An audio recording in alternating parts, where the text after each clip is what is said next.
Assalamualaikum warahmatullahi wabarakatuh. Nama saya Emilia Robedatul Ukrimia, NIM E 2019-1030.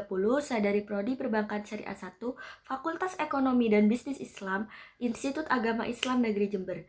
Di sini saya akan menanggapi sebuah video pembelajaran yang telah dikirim oleh dosen saya, yaitu Bapak Dr. Abdul Wadud Nafis LCMI, yang bertema tentang peradaban Islam pada masa kenabian. Sebelum saya menanggapi video tersebut, saya akan menjelaskan inti dari video tersebut. Di sini beliau menjelaskan tentang fase-fase yang terjadi pada masa kenabian. Yang pertama adalah fase Mekah. Fase Mekah ini memiliki ciri pokok pembinaan dan pendidikan tauhid. Yang kedua, fase Madinah. Fase Madinah ini memiliki ciri pokok pendidikan sosial dan politik. Yang pertama, fase Mekah. Dalam fase Mekah ini, Nabi Muhammad melakukan 3 cara dalam menyampaikan ajaran agama Islam. Yang pertama adalah dengan cara rahasia.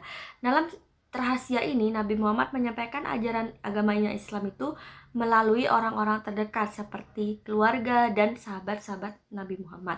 Yang kedua adalah semi rahasia. Dalam menyampaikan ajaran agama Islam ini, Nabi Muhammad menyampaikannya kepada bani-bani yang ada di Arab seperti Bani Muthalib dan Bani Hashim.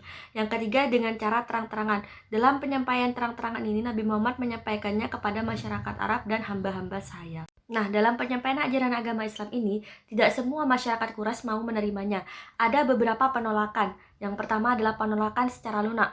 Penolakan secara lunak ini adalah penolakannya itu dengan cara menyebarkan propaganda, seperti halnya menyebarkan fitnah bahwa Rasulullah ini adalah seorang penjahat, seorang pembunuh.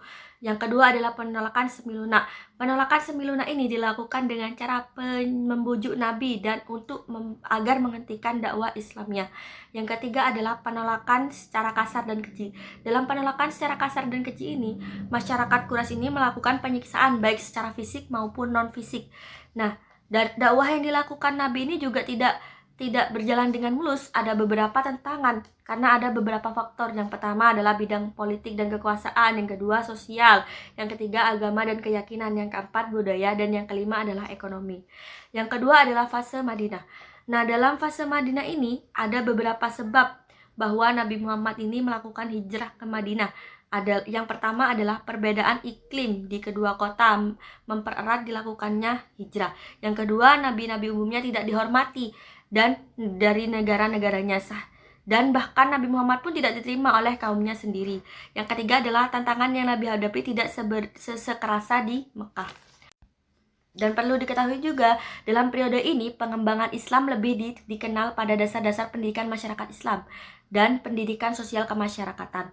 Oleh karena itu, Nabi kemudian meletakkan dasar-dasar keislaman, diantaranya sebagai berikut. Yang pertama adalah mendirikan masjid. Yang kedua, mempersatukan kaum Ansor dan kaum Muhajirin.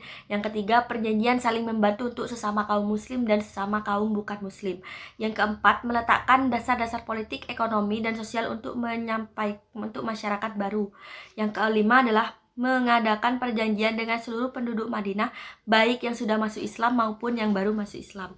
Nah, jadi tadi yang dijelaskan oleh saya ini adalah inti dari penjelasan video yang telah dipaparkan oleh dosen saya. Nah, tanggapan saya terkait video yang telah dipaparkan oleh dosen saya ini menuai banyak manfaat bagi generasi muda Islam. Karena kenapa? Karena di sini kita dapat mengetahui tentang fase-fase yang terjadi pada masa kenabian, di mana pada masa kenabian tersebut banyak sekali peristiwa-peristiwa dan penolakan-penolakan yang diterima oleh Nabi Muhammad SAW. Mungkin cukup sekian tanggapan yang bisa saya sampaikan. Kurang lebihnya mohon maaf. Wassalamualaikum warahmatullahi wabarakatuh.